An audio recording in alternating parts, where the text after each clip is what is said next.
to what we did with the walk cycle.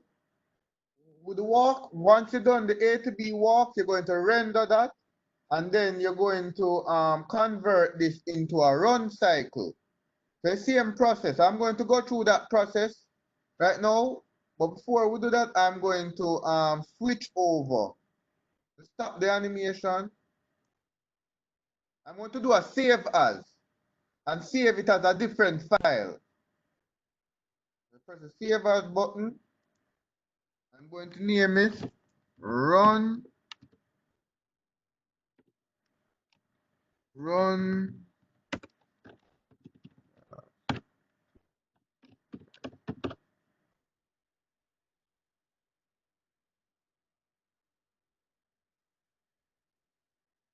all right.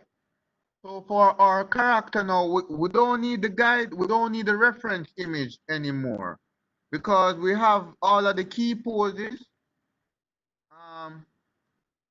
I'm going to remember yesterday we learned about the animate button. If we turn off the animate, like if we select the character and we turn off the animate button, you notice that the character is now highlighted in red. Now I can simply move the character to the center of the screen, and that will change the starting. So instead of the character starting over here, the character will start in the center of the screen.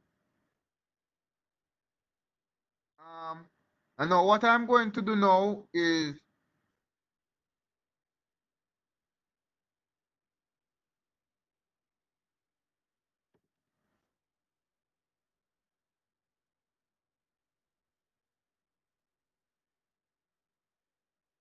that pose.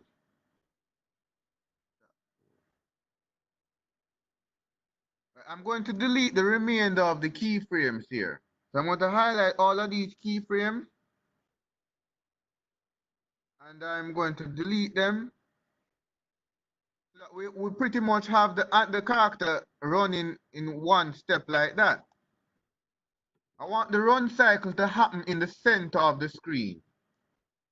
What I'm going to do, I'm going to create a line. I'm going to use his nose as a reference point to line up the character.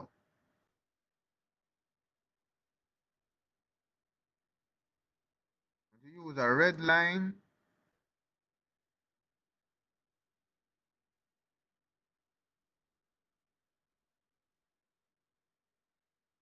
That's the guideline which I'm going to use to line up the character's nose.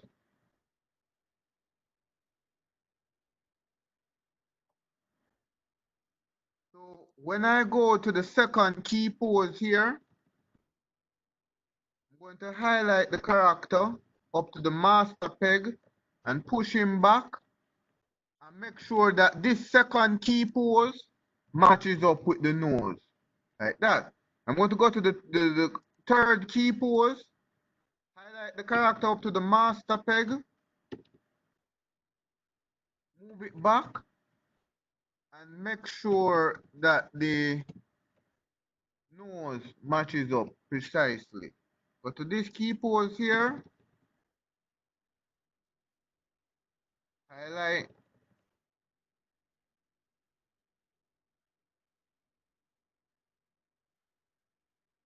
match up the nose. So this is the cycle. So the first one was the A to B run. Now we're converting it into the cycle.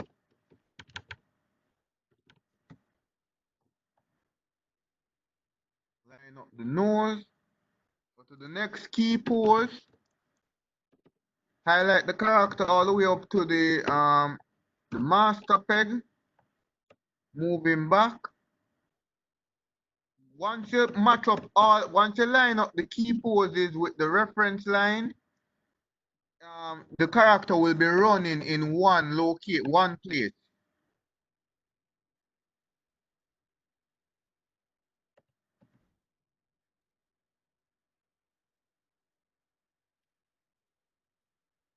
Go to the next key pose.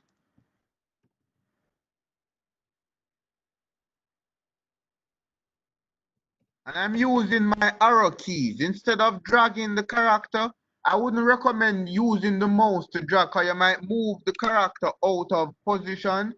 So I'm using the arrow keys where it just moves it horizontally and it doesn't trouble the vertical placement of the character.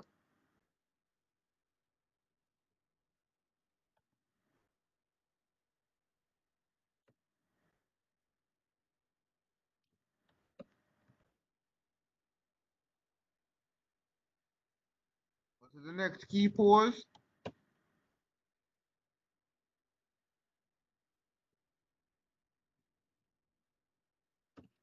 Go to the next key pose. Move it back.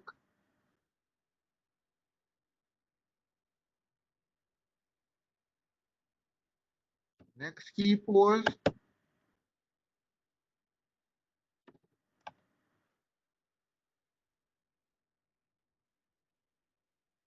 Almost finished.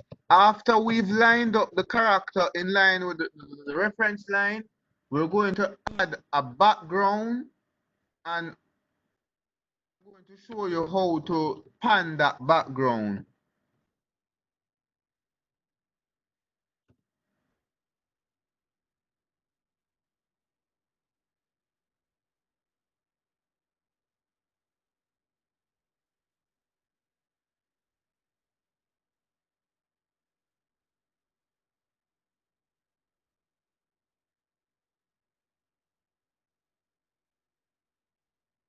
Make sure it line up.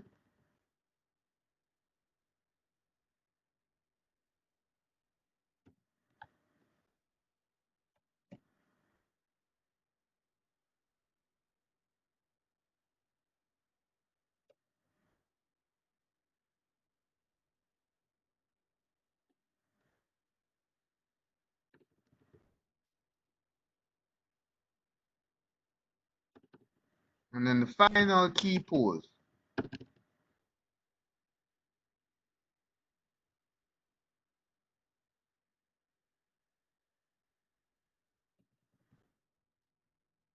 We're going to look to see what the placement is.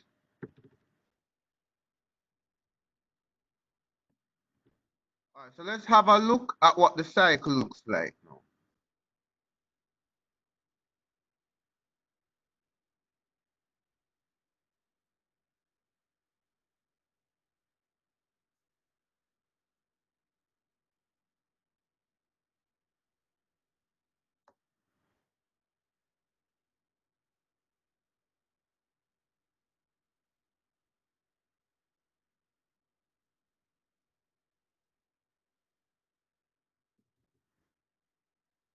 Press the play button.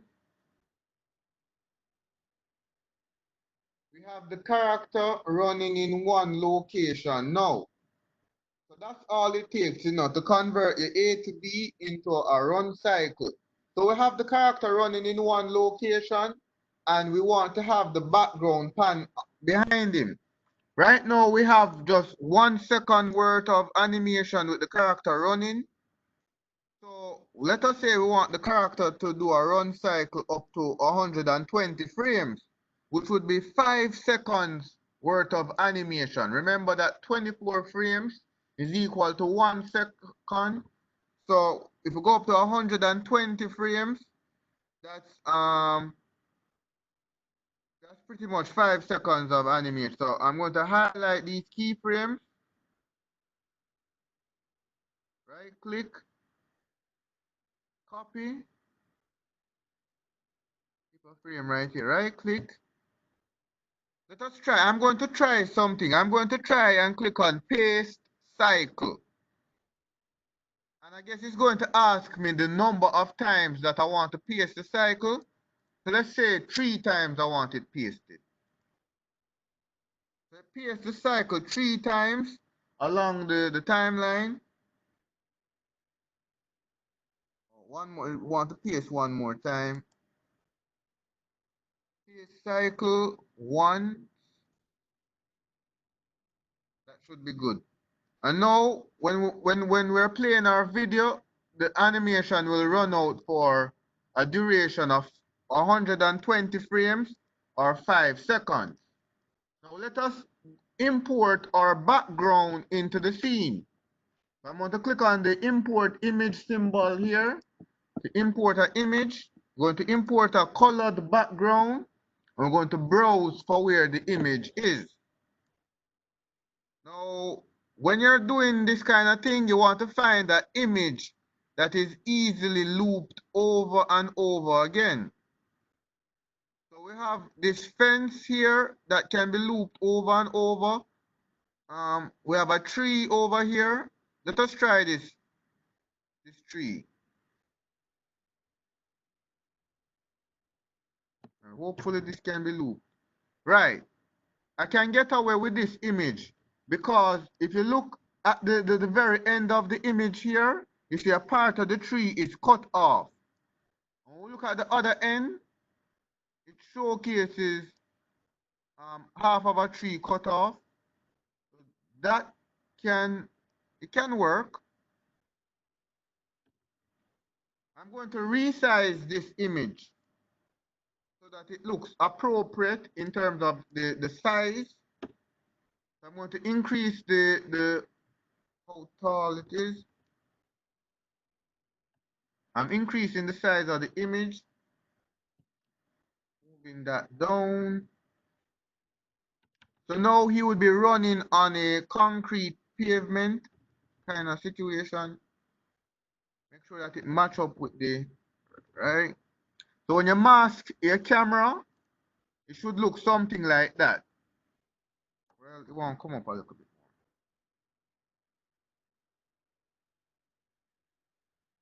All right, that should be fine. So now I'm going to take off the camera mask. And what I'm going to do is that on this layer, I'm going to copy this image. So right click on the image, make sure that the image is selected. Right click, copy. Copy drawing object. You're going to Control V to paste.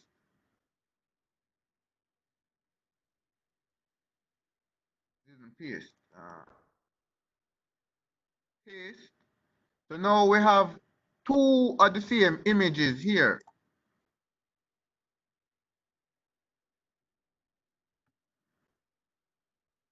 So all I'm going to do now is try and zoom in and match it up as closely as possible. All right, so you see that right there? It looks seamless when you match up the images together. I'm going to check the render view to ensure that it is lined up properly. Oh, all right. All right, so the image here is now in position. I'm going to copy the image again, Control C. Well, once you copy it, you don't have to once you only need to copy it once, and it will be stored in your virtual clipboard, and you can paste it multiple times. So paste the image again and move it over to the side.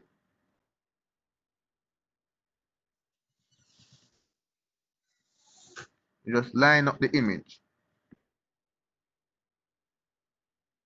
Paste it again, move it over.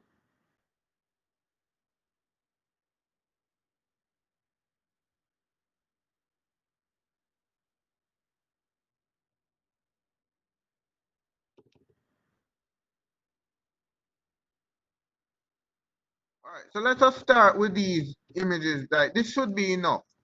So we will have one strip of the image, and then I'm going to extend the exposure of that background.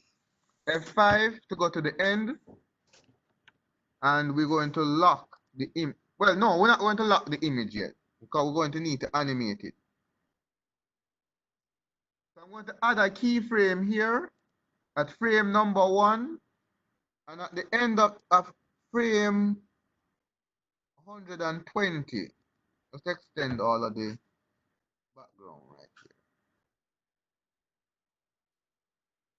Good. So at frame 120, I'm going to now use my transform tool and I'm going to move the image to the left. Because in order to create the illusion that the character is running forward, we need to push the background to the left.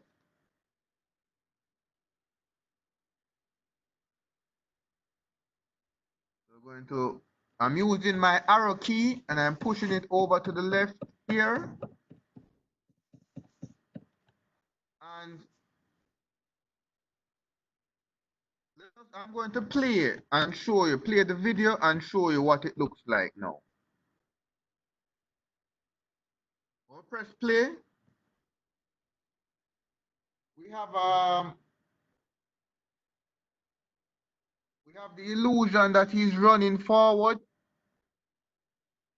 But I think that the image needs to move much faster, a little bit faster, in my opinion. So I'm going to go to the last key. I'm going to push the image back a little bit more like that. And that will enable the image to move much faster.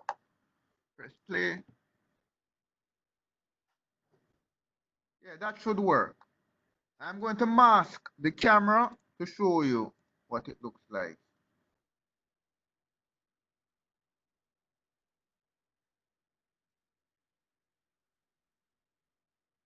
Yeah, and that is how you create the illusion that the character is running forward.